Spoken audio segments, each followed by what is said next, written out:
सुप्रभात दोस्तों, स्वागत है आप सभी का समलैंगिक गेल अप स्टोरीज की दुनिया वीआर क्वेयर में। और आज हम एक नई कहानी शुरू करने जा रहे हैं। स्टोरी अगर अच्छी लगे तो लाइक और शेयर कीजिएगा अपने और भी समलैंगिक दोस्तों के साथ। आज की हमारी कहानी का नाम है बिहारी बाबू का लफड़ा। ये कहानी बिहार के एक लड़के सुनील की है। तो आई होप आप इस स्टोरी को एंजॉय करेंगे। तो चलिए बिना किसी देरी के हम शुरू करते हैं आज की ये कहानी। हम सुनील हैं, बिहार के एक छोटे से शहर का रहने वाला। पिताजी ठेकेदार हैं, घर बनाते हैं। हमारी एक बहन है अंजलि और एक छुटका भाई गोलू। परिवार काफी सुखी है हमारा। पैसा बहुत है, हमारे घर किसी चीज की कोई कमी नहीं। आसपास जितने घर हैं उन सब में हमारा घर सबसे बड़ा है और 2 कार भी है और एक पिकअप वैन भी है। कभी कभार एक कार हम चला लेते हैं जब ड्राइवर घर पे नहीं रहता।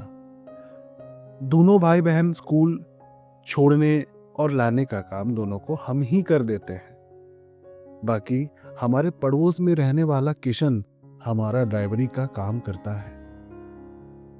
वो मुंह बोला भाई है जिसे हम घर के सदस्य जैसा ही मानते हैं। अब हम ज्यादा पढ़े लिखे तो है नहीं, तो घर का काम और साथ में पिताजी की मदद भी कर दिया करते हैं। सेंटरिंग वगैरह का सामान लाने ले जाने में या फिर उनका काम कभी कभी हम खुद भी देखने के लिए चले जाते हैं। तो खैर ये सब तो ठीक चल रहा था जिंदगी में। अब मैटर ये हुआ कि पहले घर के हालात हमारे ठीक नहीं हुआ करते थे। उन दिनों बचपन में मेरे साथ कुछ गलत चीजें हो गई थी। खैर चीजें हुई वो तो मैं भूल गया, पर घर वाले से आज तक ये नहीं कह पाया कि हम एक समलैंगिक हैं। खैर अब तो घर के हालात काफी ठीक है। पिताजी ने शादी की रट लगा ली है हमारे, जिससे हम आजकल थोड़ी दुखी हैं। पर इसकी वजह है हमारा जो रहन सहन और हमारा बदला हुआ परिस्थिति। घर वालों को नहीं पता है कि हम आजकल थोड़े अलग व्यवहार क्यों करते हैं। देखिए अभी हम सिर्फ 20 साल के हैं और दूसरी बात यह कि हमारा एक लड़के के साथ प्यार मोहब्बत का चक्कर चल रहा है और इसी चक्कर के वजह से घर वालों को लगता है कि हम बिगड़ गए हैं। खैर एक बहुत बड़ा बवंडर भी हो गया था, आगे हम आपको कहानी में बताते हैं, जिसके बाद से हम बस चीजों को समेटने में लगे हैं। खैर जिस लड़के से मेरा चक्कर है वो हमसे सिर्फ 3 महीने पहले मिला है। और वो भी हुआ यूं कि हमारे खेत के पास काम चल रहा था और असल में हमारे खेत के बगल वाले खेत से मिट्टी उठाया जा रहा था। तो मिट्टी उठाते वक्त हमारे खेत को जो है कि रास्ता बनाते हुए ट्रैक्टर का आना जाना वहीं से हो रहा था, जिससे हमारा जो मेड़ था वो टूट चुका था। अब पापा ने हमें कहा था कि जाके बात कर लेना, क्योंकि पापा ऑलरेडी बिजी है अपने काम पर। अब उसी मामले में हम खेत गए, बहुत गुस्से में गए थे कि ये क्या ही कर रहे हो, हमारा खेत क्यों तोड़ रहे हो। मूड तो हमारा लड़ने झगड़ने का था। हम साथ में 2 लोगों को और लेकर के गए थे। और फिर वहां जो ट्रैक्टर चलाने वाला मनोज था, जिसने हमारे खेत के मेड़ तोड़े थे, हम गुस्से में उसके पास गए। हमारी उससे नजरें मिली। काले मटमैले बनियान में एक चेक शर्ट डाले हुए, धूप में पसीने से लथपथ, उसकी भूरी भूरी आंखें और थोड़े बड़े घुंघराले बाल। सच कहें तो वो किसी हीरो से कम नहीं लग रहा था। उसे देख करके हम तो अपना सारा गुस्सा भूल गए। हम वो मैटर ही भूल गए जिस मैटर के लिए हम वहां आए थे। हमने अब सोच लिया कि लड़ाई तो नहीं करनी है। उसे देख करके बस मन मोहित हो गया और उसने अपनी बातों में हमें मना लिया और हम बस खो से गए। मनोज से हमने कहा कि चलो ये सब तो ठीक है, दोबारा ये काम मत करना, और कर रहे तो पूछ तो लेते। उसने कहा कि बस हमें लगा कि काम हो जाएगा, हम मेड़ ठीक कर देंगे। अब हमने कहा कि चलो एक काम करो, अपना नंबर दे दो, हमारे खेत का भी कुछ काम होगा तो तुमको फोन करेंगे। मनोज ने कहा कि आप हमें अपना नंबर दे दो, हम आपको कॉल कर लेंगे। अब मनोज ने जिस मुस्कान के साथ मेरी तरफ देखा, उसकी नजरों से पता चल गया कि वो भी हमसे कुछ तो कहना चाहता है। पहली नजर का ये पहला प्यार ही मान लो। दोनों के ही होंठ सूख गए थे गर्मी से, पर एक आग थी जो दोनों को एक दूसरे के लिए महसूस हुई। और फिर हम घर लौट आए और फिर शुरू उसने हमें कॉल किया। पहली बार उसने हमें फोन लगाया काम के लिए। उसने पूछा कि आपका नंबर लिया था कि काम है आपके पास तो दे दो, हमारा तो यहाँ के खेतों का काम हो गया लगभग। अब हमने पापा और मम्मी से बात की और खेतों में उसे काम दिलवा दिया और फिर वो घर पे आता पैसे के लिए। बार बार बात बात पे फोन लगाता, ऐसे कामों के लिए जिसके लिए उसे पूछने की भी जरूरत नहीं थी। वो जब भी आता मम्मी उसे चाय नाश्ता दिया करती। और फिर मम्मी ने भी हमसे एक दिन कह दिया कि मनोज बातें अच्छा करता है, ट्रैक्टर चलाता है पर देखने में किसी हीरो के जैसा है। मम्मी की बात पर हमारे चेहरे पर मुस्कान आ जाती थी। वक्त गुजरने लगा और हम मनोज से हंसी मजाक करने लगे। वो भी हमसे हंसी मजाक करता।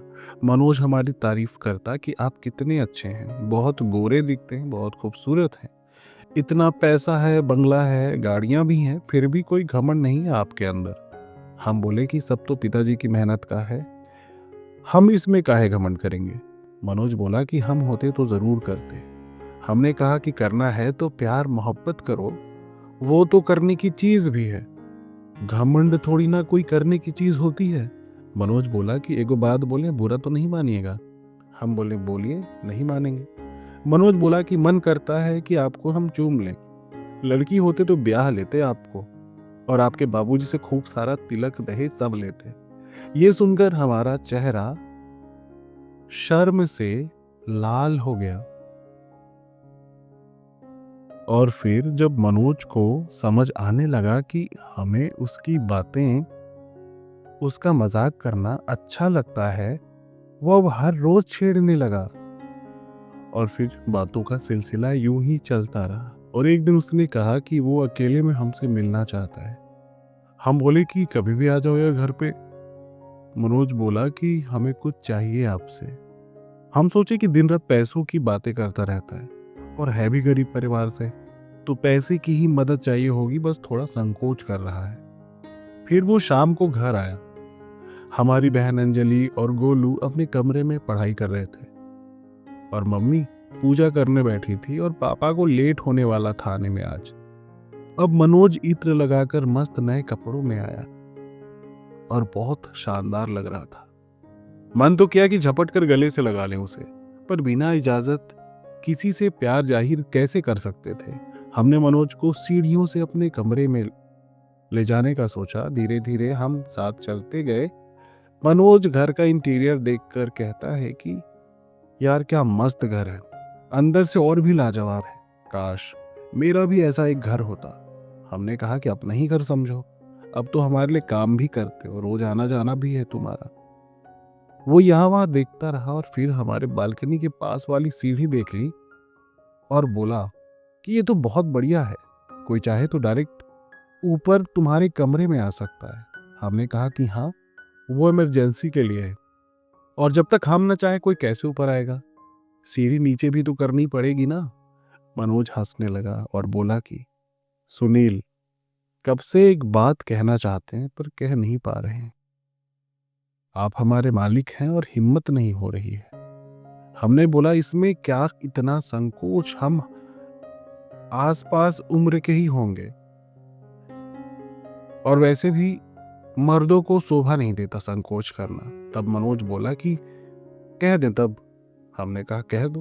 वो बोला तुम बहुत सुंदर हो, तुमसे मिलने का मन करता रहता है, काम में भी मन नहीं लगता,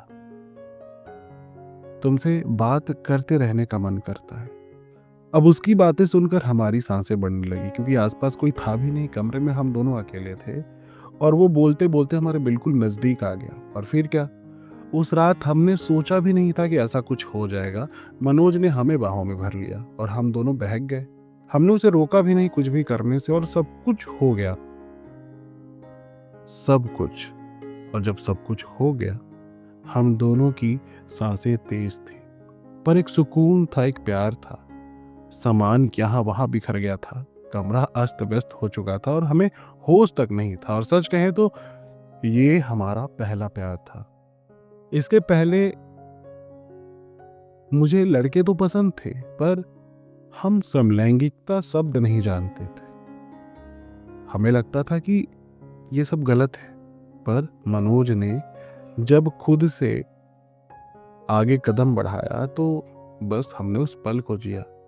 हमें बस इतना पता था उस वक्त कि हमें एक लड़के से प्यार हो गया है जिसके लिए हम पागल हो गए थे। बिना डेटिंग ऐप के कोई कैसे मिल सकता था, पर नसीब हमारा कुछ ऐसा था कि हमें मनोज मिल गया था जिसके साथ हमने सारी हदें पार कर दी थी। मनोज से हमने कहा कि ये जो हुआ किसी से कहना नहीं प्लीज। मनोज ने कहा कि हम पागल थोड़ी हैं। मनोज ने हमसे पूछा कि कैसा लगा। हमने कहा कि प्यार में जैसा महसूस होता है, शायद स्वर्ग के जैसा सुकून, वैसा कुछ महसूस हुआ। मनोज बोला कि तो तुम भी हमें पसंद करते थे क्या? हमने बोला कि अगर तुम यहाँ कमरे तक आ गए और इतना सब कुछ हो गया जो शायद सोचा भी नहीं था, इसका मतलब और क्या हो सकता है? मनोज बोला कि हम तुमसे पहली मुलाकात वाले दिन से ही ऐसे मिलना चाहते थे जैसे आज मिले हैं हम। हमने पूछा कि सिर्फ टाइम पास करना तो नहीं चाहते हो, या दिल में प्यार जैसा कुछ है? मनोज बिल्कुल शांत हो गया और बोला कि तो लड़कों के बीच प्यार हो सकता है क्या? हमने कहा ये प्यार नहीं तो क्या था फिर? ऐसे कहकर तुम मेरा दिल दुखा रहे हो। मनोज बोले नहीं नहीं नहीं, हम तुम्हें नाराज नहीं करना चाहते, बस मेरा सवाल था। कभी देखा नहीं ना कैसे ऐसे किसी के साथ किसी लड़के को मिलना, प्यार करना, तो बस मेरा सवाल था।